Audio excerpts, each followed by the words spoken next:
So what was the big box that the parcel delivery service brought me? From the title and the picture, I think you already guessed.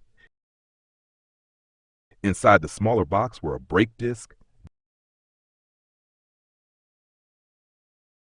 battery charger, pedals, a mobile phone holder for the handlebars, and a large adjustable spring. I unpacked everything from the big box. The vehicle came about 80% assembled, but there was still some work to do. First, I installed the handlebars. This is how it looks when set up.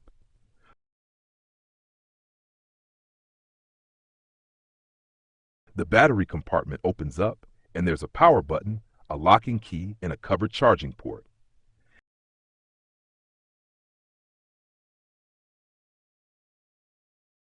At this point, the front wheel was already installed, and I added the spring.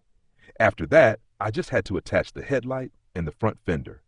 Now the vehicle is fully assembled, and I can show you exactly how it looks. Off-road tires, strong brakes,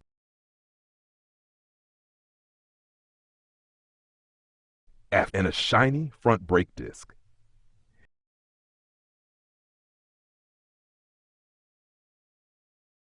It has a 3000 series motor and thickened spokes.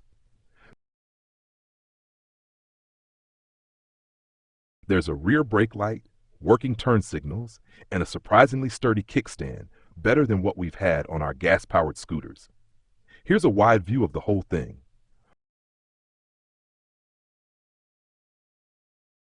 When the battery is turned on, the whole system powers up. The energy meter lights up with a fiery scale, showing the speed and the distance traveled by the electric motor. The power levels range from 1 to 3. This was the very first test. Powering on and doing a test ride. I carefully tested everything for safety. I didn't just hop on and take off. In fact, during the test, I realized the speed limiter had been removed. The default maximum speed should be around 28 miles per hour, or about 45 kilometers per hour.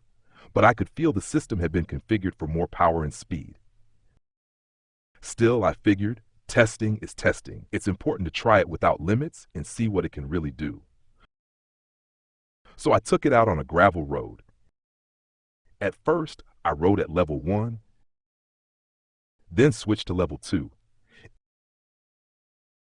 Even in level 2, the speed felt like what you'd expect at the highest setting.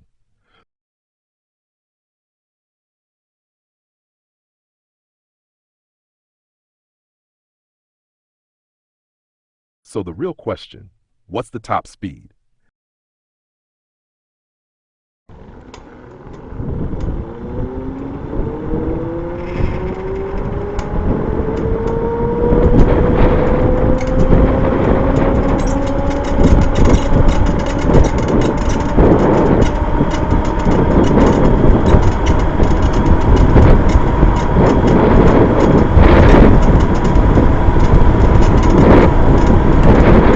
The top speed I hit was 53.2 miles per hour.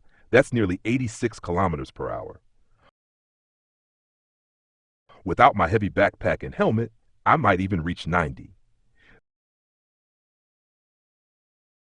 Then I set the city speed limiter. To do that, you hold the brake, turn on the system, wait about 40 seconds for a single beep, then release the brake. That's how you turn off the speed limit.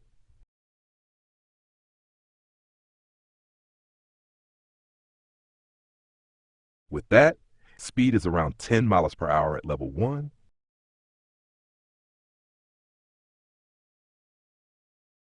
20 miles per hour at level 2, and around 30 miles per hour at level 3. Now let's talk about range, power consumption. When riding off-road without any limitations, I got about 20 miles of range, or roughly 35 kilometers. Not a huge distance. When I stayed in level 2 without pedaling, I could go about 30 to 35 miles, or around 55 kilometers. I also pedaled a bit, rode through forest trails, and tested the top speed. In my first ride, I went 40 miles, and the battery still had about 1.5 bars left out of 10. Maybe another 5 miles would have been possible. So on a full charge, if you pedal and ride carefully, you might get around 72 kilometers. Of course, range depends on your weight, whether you're carrying something heavy like a backpack, whether you're riding against the wind, on dirt roads, trails, sand, mud, rocky terrain, or snow, and how hot or cold the weather is. Headwinds and other conditions all affect energy consumption. On one screen, you'll see your current speed and limits. If you're riding in the city, follow the laws and stay safe. There's also a city mode and off-road mode, depending on where and how you plan to use the vehicle. At the end, I included a few images from the website. The price is actually not bad compared to a proper motorcycle, especially since I found a $200 coupon that I used to get it even cheaper. There are some small errors in the product listing. For example, the charger they sent is better than expected. Instead of taking 10 hours, it charges the battery in just 5. The website also claims the bike has no gear shifter, but it actually comes with a Shimano mountain bike derailleur. Another diagram shows the exact parts and their dimensions.